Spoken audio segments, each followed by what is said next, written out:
आज आपको लगता है अरे देखो यार, सड़क पे मस्जिद बन गई, ये मजार बन गई, ये हाईवे पे आपको बात करना है और दो बातें फेसबुक पे लिख देना, हमें इसके खिलाफ जाना चाहिए, हमें पीआईएल दाखिल करनी चाहिए, हमें पिटीशन पे। आप साइन करते रहिए, कोई नहीं पूछ रहा आपके साइन वाइन को। जो कायर कौमें होती हैं वो साइन करती हैं, और जो मजबूत कौमें होती हैं वो एक्शन करके आगे चली जाती हैं। साइन करते रहिए। अब कानून इतने बन गए कि उनको खत्म करने के लिए आपको 5000 साल तक मोदी चाहिए। अगर आप अपने आप में समझ गए होते तो हर घर में एक मोदी और एक अमित शाह खड़ा होता,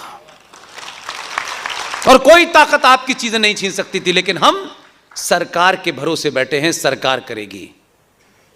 70 साल के बाद 370 हट गया, हम जश्न मना रहे हैं। उस 370 से 10 गुना ऐसे कानून हमने पास होने दिए। हम भोले नहीं कि पूरा देश भी लग जाएगा तो भी कई साल लग जाएंगे, और अगर इत्तेफाक से बीच में मोदी आना बंद हो गए तो फिर हम अपनी किस्मत को रोएंगे, और फिर हम इसे गाली देंगे, और फिर एक दिन मर जाएंगे। जिन बच्चों को हम इतने प्यार से पालते हैं, इतनी केयर करते हैं, हम उन बच्चों के लिए क्या छोड़ के जा रहे हैं, ये सोच के भी हमको डर नहीं लगता है।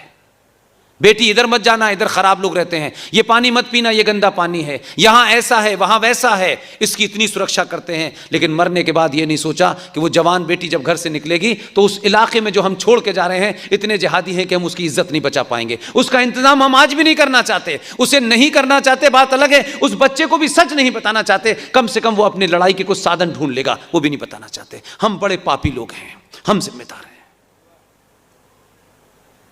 इसलिए मोदी आए, 700 साल के बाद 370 हटेगी, तब तक उन्होंने 370 ऐसे कानून बना दिया आपकी पार्लियामेंट में, और उनकी गिनती पार्लियामेंट में कभी 40 से 50 से ज्यादा नहीं हुई।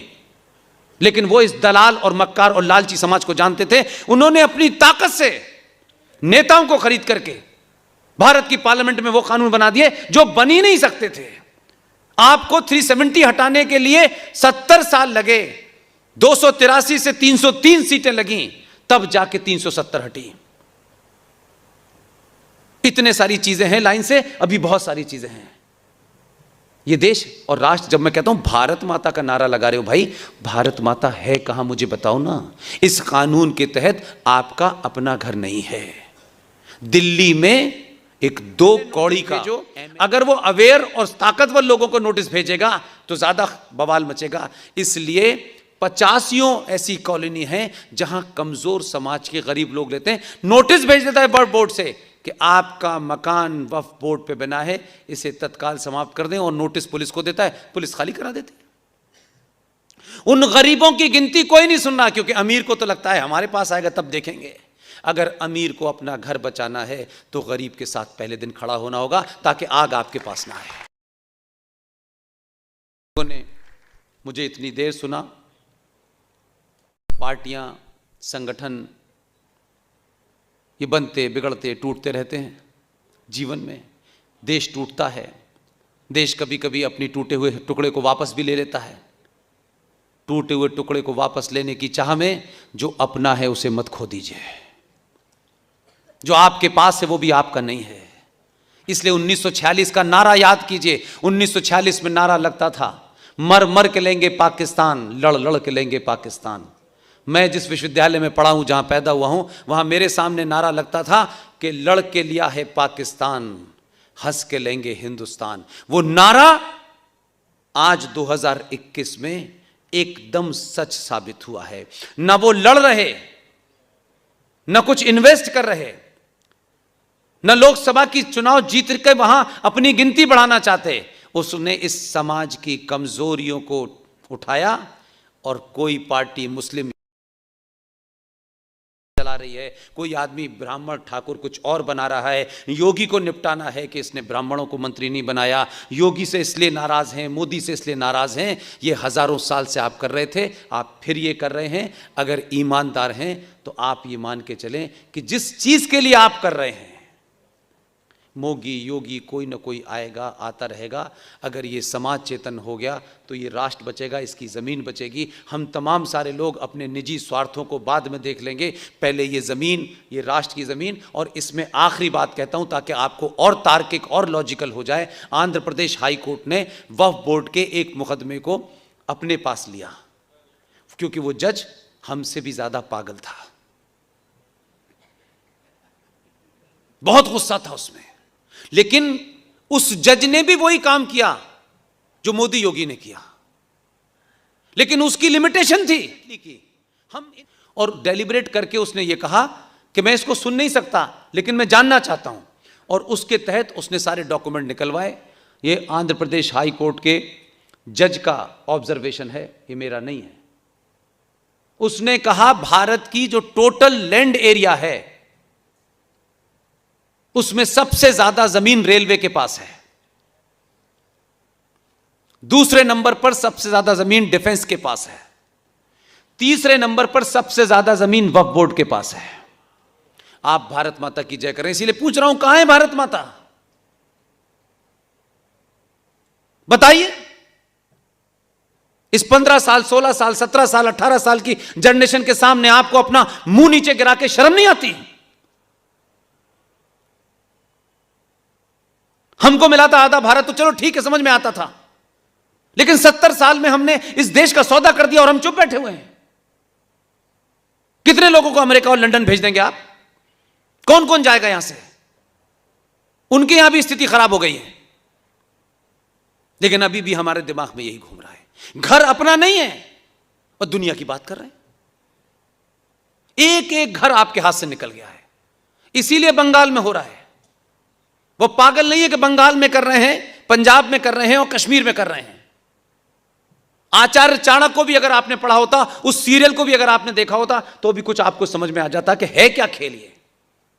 वो ये जानते हैं कि हिंदुस्तान में 90 करोड़ हिंदू हैं, एक साथ सब कुछ करने पे सब जागृत हो जाएंगे, इसलिए एक साथ जागृत नहीं करना है। कश्मीर पाकिस्तान से लगता है, बंगाल बांग्लादेश से लगता है, पंजाब पाकिस्तान से लगता है। उन्होंने इन 3 स्टेट को टोटली डिसमेंटल कर दिया है। शेख हसीना जिनको टेररिस्ट बता रही थी, शेख हसीना जिनको रेडिकल कह रही थी, ममता ने उनसे कहा कि मेरे चुनाव लड़ाओ। ये पता नहीं आपको? कर्नल आर एस सिंह साहब रॉ के पूर्व डायरेक्टर हैं, बांग्लादेश में पोस्टेड थे। सारा का सारा वो रेडिकल एलिमेंट वो सब बंगाल बुला लिया उसने। ये बंगाल में जो कुछ हुआ है, आपने खबर पढ़ ली, 2-4 पढ़े लिखे उन्होंने वेबिनार कर लिया, कुछ ने फेसबुक लाइव कर लिया, बस खत्म हो गई कहानी। भंडारा करने का बड़ा शौक है हमें। अगर सही भंडारा करना होता तो बंगाल, झूठी मक्कारी भरी संवेदनाएं, और फिर यह कि सरकार क्यों नहीं कर रही? उन्होंने सरकार से पूछ के किया था। कश्मीर में सरकार से पूछ के 2500 कश्मीरी हिंदू पंडितों को मारा था। उन्होंने कहा कर दो, बाद में देखा जाएगा।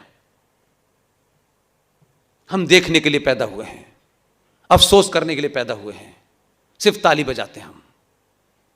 ये आखिरी चांस है, ये चांस मिलने वाला नहीं है।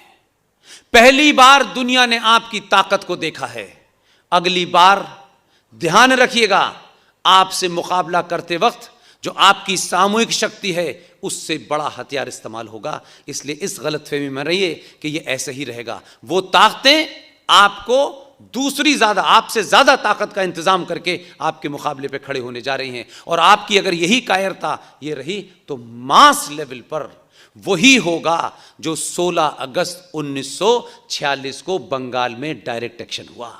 वहां का मुख्यमंत्री शहीद हुसैन सोहरावर्दी ने बंगाल में पुलिस को 2 दिन की छुट्टी दे दी, और पहला मुस्लिम लीग का डायरेक्ट एक्शन हुआ। सड़कों पर 10-10 दिन तक जवान जवान लड़कियों की लाशें, मर्दों की लाशें, 15,000 हिंदुओं को काटा। उसकी तस्वीरें गूगल पे अवेलेबल हैं। ये 16 अगस्त 1946 डायरेक्ट एक्शन बंगाल, सब कुछ मिल जाएगा। उन्होंने कभी अपने आप को नहीं शर्माया, यार ऐसा हो गया वैसा हो गया।